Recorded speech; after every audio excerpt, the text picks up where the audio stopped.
అందరికీ we have to co exist. ఆడ మగ ఉంటేనే ప్రకృతి ముందుకు వెళ్తుంది. ఆ ఈక్వాలిటీ ఉండాలి. ఈ బట్టల గురించి ఏదైతే మాట్లాడుతూ వస్తున్నారో ఇదంతా చాతగానితనం. నేను ఎవరిని అనలేదే పలానా వాళ్ళ పేరు పెట్టి. బలైంది ఎవరిప్పుడు?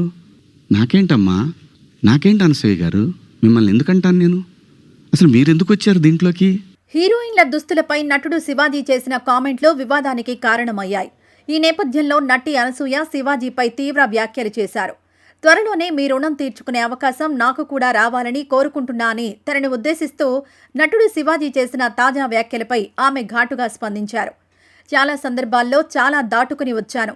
మీ సపోర్ట్ నాకు అక్కర్లేదు. నన్ను నేను ఎలా రక్షించుకోవాలో నాకు తెలుసు అన్నారు. శివాజీ ప్రెస్ మీట్ పెట్టి తన వ్యాఖ్యలకు వివరణ ఇచ్చే ప్రయత్నం చేస్తూ తాను నటి అనసూయను ఏమీ అనలేదని, ఆమె అనవసరంగా ఇందులోకొచ్చారని అన్నారు. దీనిపై అనసూయ స్పందించారు. ఈ మేరకు సోషల్ మీడియాలో వీడియోను పంచుకున్నారు. ఒక్క మాటతో చెప్పాలంటే చేతగానితనంతో మాట్లాడుతున్నారు. అదేమంటే ఫేక్ ఫెమినిస్ట్లని మాపై ముద్ర వేస్తారు. అసలు ఫెమినిజం అనేది లేదు. ఇక్కడ అందరికీ సమాన హక్కులుండాలి. స్త్రీ పురుషులుంటేనే ప్రకృతి ముందుకు వెళ్తుంది. ఈ కాలంలో కూడా దుస్తుల గురించి మాట్లాడడం చేతగానితనం. స్వీయ నియంత్రణ లేని వాళ్లు, అభద్రతా భావంతో బతికే వాళ్లు మాత్రమే ఎదుటి వాళ్లపై ఆధిపత్యం చెలాయించాలని చూస్తారు. ఈరోజు సానుభూతి పోగు చేసుకుని ఒక్కరే మీడియా ముందు కూర్చున్నారు. పాపం ఆయనకు అదే కావాలి. ఏ దుస్తులు వేసుకోవాలో మాకు తెలుసన్నారు.